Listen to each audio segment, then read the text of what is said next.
Muy buenas a todos y bienvenidos a Mundo Azul.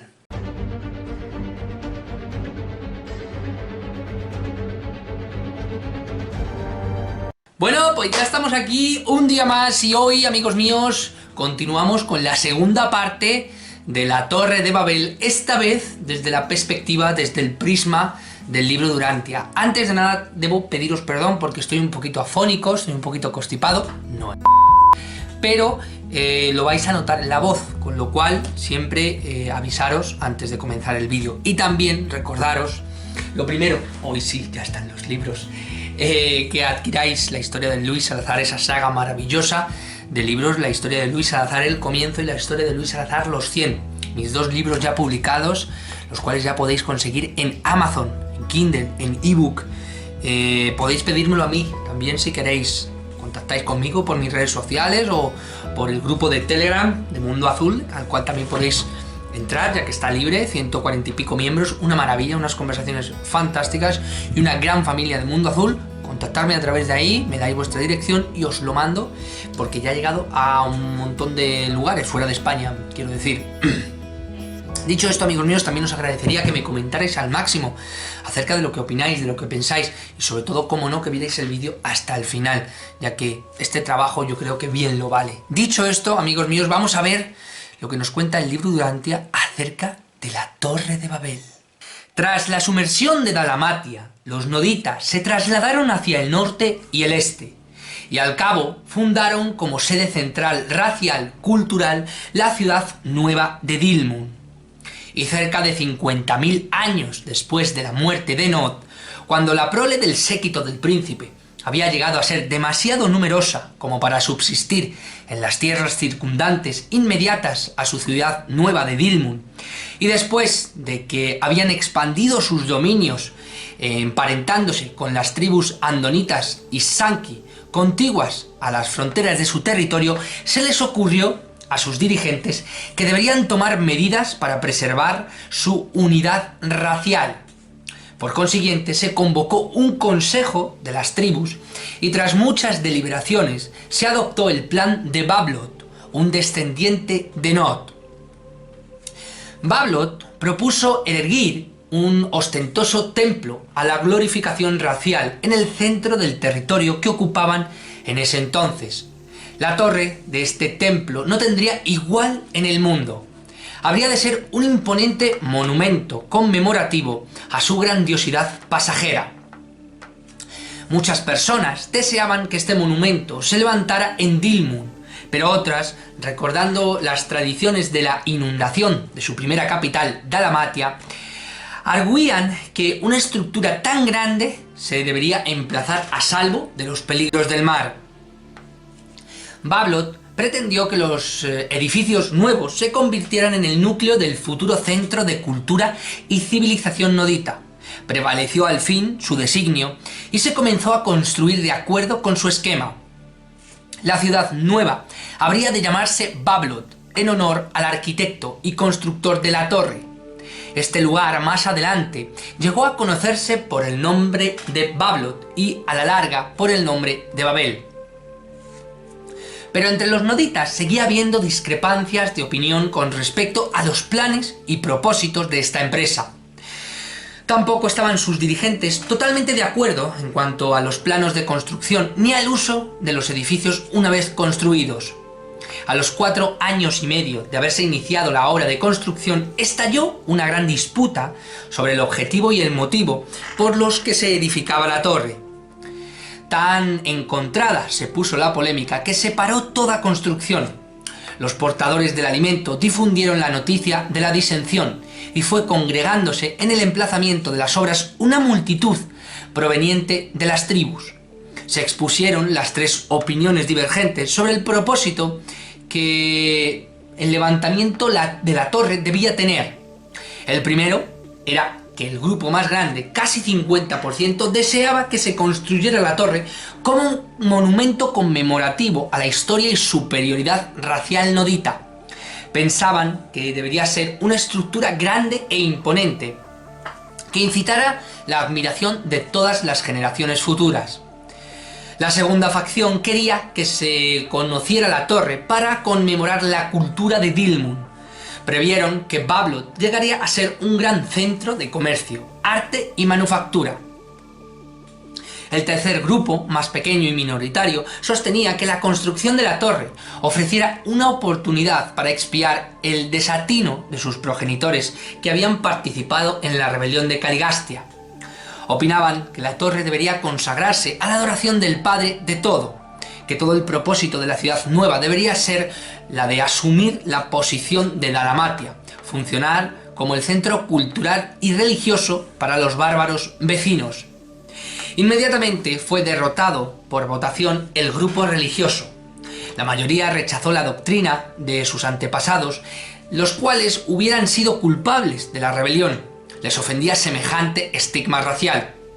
Tras haber descartado uno de los 3 puntos de vista de la disputa y no lograr dirimir los otros 2 por debate, incurrieron en una lucha. Los religiosos, los no combatientes, huyeron a sus hogares en el sur. En tanto que sus prójimos lucharon hasta quedar casi aniquilados. Hace alrededor de 12.000 años se hizo un segundo esfuerzo por erigir la Torre de Babel. Las razas combinadas de los anditas, noditas con anditas, se propusieron levantar un nuevo templo sobre las ruinas de la primera estructura, pero no había superficie de respaldo para la empresa. Se vino abajo por su propio peso pomposo. Durante mucho tiempo se conoció esta región con el nombre de la Tierra de Babel. Bueno, pues como veis, este es el diminuto resumen del cual el libro de Urantia habla acerca de la Torre de Babel. Como veis, aquí es completamente diferente a lo que la historia ortodoxa nos cuenta. La historia, como bien sabéis, nos cuenta que en este caso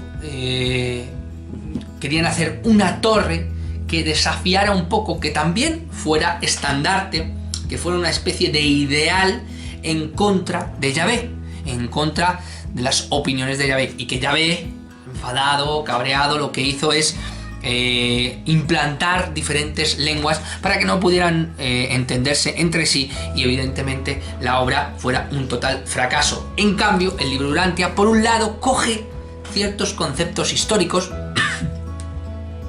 y dice que sí, que querían erguir un monumento como ideal, pero racial.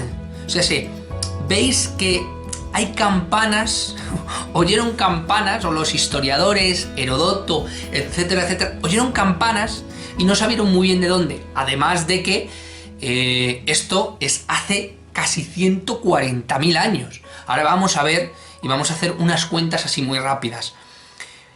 Como veis, también hay otro vestigio, otro estigma así muy rápido, otro fleco, que también es apoyado por la historia, en el que la hicieron tan grande, a nivel histórico decían que la hicieron tan grande para que no les volviera otra vez a pillar desprevenidos el hecho de una nueva inundación. El libro de Urantia habla y dice que lo que pretendían era alejarla del mar para que evidentemente, en contrapartida o pensando en lo que le había ocurrido a Dalmatia, no volviera a ocurrir lo mismo. Con lo cual hay cosas que es ciertas.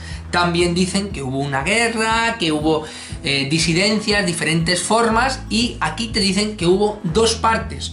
La primera parte hace unos 140.000 años, que intentaron levantar después del hundimiento de Dalmatia, y unos 50.000 años después de que Nod muriera, intentaron levantar la Torre de Babel, y después, mucho posterior, hace unos 12.000 años, o sea, 10.000, hace el 10.000 antes de Cristo, intentaron volver a levantarla. Como veis, la contemporaneidad o la línea histórica del libro de Urantia siempre lo pone mucho más atrás, todo el contexto histórico, y lo que para nosotros es la prehistoria, o sea, conceptualmente, que los primitivos que iban con palos, con flechas, con unga, ¿no? Con lo que nos cuentan, o cómo de alguna manera pintan los libros de historia, que éramos poco menos que monos, que era básicamente en el 12.000 antes de Cristo.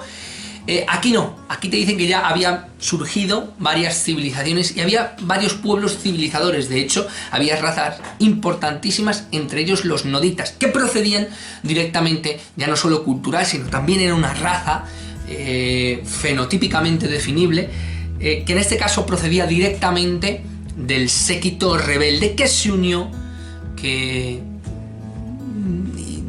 hizo ahí una especie de rebelión y consiguió unirse a las razas para intentar acelerar el proceso. Uno de los pensamientos y de las doctrinas de Caligastian / Lucifer, que sustituían la evolución por la revolución. Pero bueno, ese es otro caso. Haciendo un pequeño, muy rápido, me puedo equivocar, en unos 20.000, 30.000 años, ¿vale? Ser también conscientes de ello, pero podemos hacerlo rápidamente. Caligastian y su séquito llegaron a Urantia hace 500.000 años aproximadamente, ¿vale? Evidentemente, si restas los 2.000, ¿vale? 499.000 o 498.000 años, ¿vale? La rebelión estalló cuando Caligastian llevaba a cargo del planeta 300.000, o sea, sé que si a 500.000 le restas 300.000, te queda evidentemente 200.000, o sea que aproximadamente en el 200.000 a.C., 198.000 a.C., ¿vale? Quitarle los 2.000 años de contemporaneidad de los de Cristo que llevamos, ¿vale? También te cuenta en esta historia que 162 años después de la rebelión se hundió Dalmatia, con lo cual en el 199.839 a.C. es cuando se hundió Dalmatia, 197.838 a.C. Pongamos, por poner, porque no se dice, que no, tras hacerse mortal, viviera aproximadamente como Adán, unos 500 o 600 años. No creo que mucho más. Ponte que viviera a lo mejor de máxima 900.000 años, que no lo dice, no lo creo. Adán vivió 500. Eso nos deja que murió en el 199.238 a.C., aproximadamente 197.238 a.C. Bien, la primera torre, pues, se construyó 50.000 años después de la muerte de Nod, o sea, 50.000 años después del 199.238 a.C., con lo cual eso nos deja en el 149.238 a.C., que es cuando se supone que más o menos hace 140.000 años se construyó la primera torre, que ni siquiera había habido todavía el jardín del Edén. O sea, sé que primero está la llegada del séquito, luego viene la construcción de Dalmatia, luego la rebelión, luego la toma en este caso de los rebeldes de Dalmatia. Después de eso, la conquista o la invasión de los pueblos circundantes por las políticas de libertad personal, en este caso de Dalmatia. Los rebeldes huyen, apabullados por su propia estupidez, y 162 años después se hunde por oleaje Dalmatia, ¿de acuerdo? Después, enfocado o encajado en ese contexto histórico, hace 140.000 años se construye, o se intenta construir durante 4 años, la primera torre de Babel. Después de eso viene el jardín del Edén, después la caída del jardín del Edén, después el segundo jardín, después la muerte de Adán y Eva, la separación, etcétera, etcétera. Luego vienen muchas más cosas, ¿vale? Y hace 12.000 años, o sea, en el 10.000 a.C., se vuelve a intentar. A mí aquí surge un problema. El primer problema es que desde el 140.000 o 149.238 a.C. hasta el 12.000 o el 10.000 a.C. han pasado 130.000 años, 137.000 años. Eso es mucho, amigos míos. Ni siquiera el contexto histórico abarca apenas 7.000 años en nuestra historia, que nosotros sepamos. Vox Populi, dominio popular, ¿vale? Imaginaros lo que es el contexto de 130.000 años. Los vestigios de hace 130.000 años de vestigios de civilización que estamos encontrando es la prehistoria, que sí se están hallando ciertas cosas, pero de 100.000 años o como muchísimo 90.000, 80.000 años, pero 130.000 años es mucho, aunque hay pinturas rupestres muy antiguas como las del Taxili que se dicen que son extremadamente antiguas, de diferentes tomas y de diferentes muestras, y hay cierto tipo de vestigios de construcciones que también son extremadamente antiguas. A lo mejor no tanto como 130.000 años, pero sí rozando los 100.000 años, ¿de acuerdo? Que podrían ser mucho más antiguas, teniendo en cuenta que todo puede fallar y que se oscila con ciertos códigos de error, ¿de acuerdo? Con lo cual, quien dice 100.000 años dice 130.000, con lo cual ya estaríamos encajando cierto tipo de estructuras que a día de hoy se conocen y están ahí con cosas mucho más antiguas. Por ejemplo, estructuras que a día de hoy están sobre templos mucho más contemporáneos, entre comillas, como por ejemplo es Baalbek. Baalbek, hay un soporte de una estructura que se cree que es mucho más antigua y que se desconoce de qué antigüedad es. Y son estructuras imposibles para la razón, con lo cual ahí podría haber cosas que indicaran. Pero bueno, sin querer desviarnos demasiado. Hace 40.000 años, unos 38.000 años, quitando los 2.000 años de diferencia después de Cristo que llevamos, Adán y Eva llegan y el jardín ya está generado por Van, con lo cual imaginaros si el jardín del Edén es un relato bíblico que nos queda allá por lo más cercano que nos queda es post-jardín, a nivel histórico, a nivel historias relatadas a modo de palabras, o porque vestigios evidentemente no quedan nada. Imaginaros el contexto de una historia que ha ido cabalgando durante 140.000 años o 138.000 años a través de la historia y que ha bebido de una historia más contemporánea, como aquel que dice, por decir algo, de hace 10.000 años o hace 12.000 años. Con lo cual, fijaros cómo se entremezcla la historia, como también en la historia se habla de la Atlántida y cómo hay una isla, que en este caso es el Jardín del Edén, que es lo que se supone, lo que se entiende más o menos como Chipre. Hubo un segundo jardín que también desapareció y anterior a todo eso, hace 500.000 años, se construyó una ciudad que también se sumergió. Ahora decidme de qué demonios está hablando de la historia, si de la Atlántida, de la Lamatia, del Edén o de qué. Con lo cual, aquí tenemos que tener mucha cautela cuando hablemos de historia, cuando hablemos de contextos históricos basados en el libro Urantia, porque el libro Urantia lo lleva todo a unos límites muy difíciles de conjeturar, ya que nosotros, a nivel humano, nos hemos educado desde niños a que más allá del 10.000 a.C., básicamente había nada. Vosotros habéis jugado al Mortal Kombat, que hay nada. Se sale del círculo de Mortal Kombat y está la nada. Pues así básicamente es lo que nosotros conjeturamos. La historia, básicamente pseudo-moderna, empieza del 5.000 a.C. o del 7.000 a.C. con la cultura árabe y poco más en el Oriente. Pero no se sabe mucho más, se habla un poco de Turquía, se habla un poco de Mesopotamia, se habla de África, y ya está, del norte de África, un poco de Egipto, de cosas que se están encontrando, pero siempre oscilando entre eso, entre el 9.000, 5.000, 10.000, pero más atrás no hay nada, todos son vestigios de personas que estaban, así nos lo venden, personas que estaban en cuevas. Y en cambio el libro de Urantia te dice que no, que ya había civilizaciones mucho más antiguas con su sistema de escritura, sabiendo construir torres, sabiendo construir ciudades, con conceptos de adoración, con conceptos raciales como los noditas, que hablaremos también de ellos, aunque ya hemos hablado de los noditas, y sobre todo de culturas establecidas y pueblos que a priori no eran tan primitivos como nosotros nos creíamos. Y aquí encuadra o se encaja eso que dice nuestro amado investigador JJ Benítez: existió otra humanidad, existió otro contexto histórico completamente diferente al que nos ha vendido. Y a día de hoy la propia arqueología y la propia historia no baraja ni siquiera posibilidades de cosas que se va encontrando, porque para ello ha sentado cátedra, ha sentado unas bases de esto es así y esto es así. Con lo cual todo lo que se vayan encontrando queda como una especie de limbo existencial del cual no cuenta absolutamente para nadie. Incluso se ríen de sus propios métodos. Dicen, no, el método refleja esto, pero esto es imposible. O sea, que encima vas en contra de tu propio método, o en contra de un propio método que más o menos tiene una fiabilidad del 60-70%, que ya es bastante. Con lo cual, estamos ya rebasando los límites de cualquier razón y de cualquier estupidez.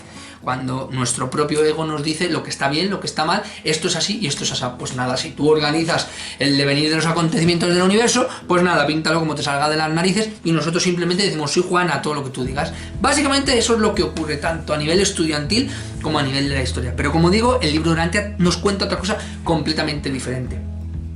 Y es que en estas tres posiciones completamente diferentes, y hace 140.000 o 130.000 años, ya había un contexto histórico completamente diferente de unos descendientes raciales de un séquito o de unas consecuencias de una rebelión que existió hace unos 200.000 años antes de Cristo, evidentemente, o unos 199.000 años antes de Cristo, en donde participaron una serie de personalidades no humanas, una serie de entidades y sobre todo una serie de pueblos.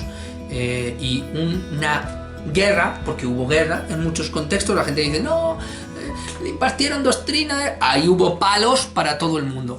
Y posteriormente, unos 50.000, 60.000 años después, se generó, ya se había perdido todo contexto histórico de lo que es Dalmatia y su cultura, y solo quedaban remanentes históricos a nivel de palabra, de oración, ¿de acuerdo? Y de ahí quedaban, evidentemente, vestigios raciales, que es por lo que se llevaban, por lo racial, por la superioridad racial, que a día de hoy también tenemos esos contextos metidos en el ADN. Tú eres superior porque eres blanco, negro, amarillo, azul y bueno, no nos sabemos dejar tampoco guiar por muchas otras cosas.